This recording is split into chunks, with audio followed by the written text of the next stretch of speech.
নমস্কার বন্ধুরা, লিপিস কিচেনে সবাইকে জানাই অনেক অনেক স্বাগত। তো আজকে আবারও নতুন একটা রেসিপি নিয়ে তোমাদের মাঝে আবারও হাজির হয়েছি। তো আমি বানাতে যাচ্ছি রসমালাই। তো প্রথমত আমি এখানে 1/4 কাপ জল নিয়েছি, এর মধ্যে আমি হাফ কাপ গুঁড়ো দুধ গুলে নিচ্ছি। তো এখানে আমি নিয়েছিলাম গরুর দুধ 1 কাপ, এটার সাথে আমি 1/4 কাপ দুধ মিশিয়ে দিয়েছি। তো এখানে আমি নিয়েছি ভিনিগার 2 থেকে 3 টেবিল চামচ।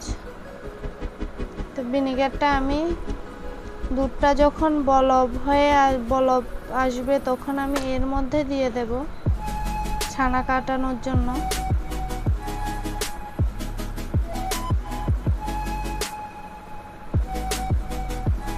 তো একটু একটু করে আমি ভিনিগার আর জল মেশানো ব্যাটারটা দিয়ে দিচ্ছি। তো দেখো আমার ছানাটা হয়ে গেছে। এখন আমি ছানাটাকে ছেঁকে নেব। ছানাটাকে ছেঁকে আমি এর মধ্যে ঠান্ডা জল দিয়ে আবার ছানাটাকে ধুয়ে নেব, তাহলে ছানাটা কিন্তু স্পঞ্জি হয়। কীভাবে পারফেক্ট ছানা বানাবেন ঠিক এভাবে। তো প্রথমত এখানে আমি একটা চুলায় কড়াই বসিয়ে দিয়েছি। এখানে 1 কাপ দুধ নিয়েছি, গরুর দুধ। তো 2টো এলাচ আমি ফেটে দিয়েছি, এটাকে আমি জাল করে নেব। তো এর মধ্যে দিয়ে দেব সামান্য পরিমাণ চিনি। তো দুধটাকে জাল করে আমি ঘন করে নেব। আর আমি এখানে দেব কিন্তু গুঁড়ো দুধও দেব, গুঁড়ো দুধও অ্যাড করব। হাফ কাপ গুঁড়ো দুধ দিলে হবে। তো ছানাটা থেকে জল যখন বের হয়ে গেছে তখন এটাকে আমি নামিয়ে নিয়েছি। তো এখানে দিয়ে দেব 1 চা চামচ ময়দা আর দিয়ে দেব 2 টেবিল চামচ গুঁড়ো দুধ। তো এটাকে মিক্সড করে আমি ভালো করে হাত দিয়ে মথে নেব। এটা যতক্ষণ পর্যন্ত থালের গায়ের থেকে উঠে না আসে এভাবে আমি মথে নেব। বেশি মথার দরকার নেই। দেখুন যখন থালটার গায়ের থেকে ছানাটা পুরো উঠে আসবে, লেগে থাকবে না, তখন বুঝতে হবে ছানাটা ঠিক পারফেক্টভাবে হয়ে গেছে।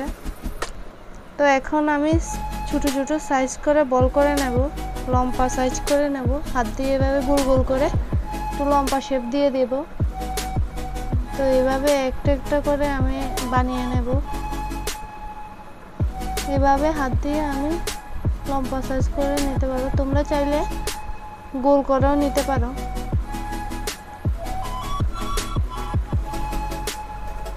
এভাবে আমি ছানাগুলোকে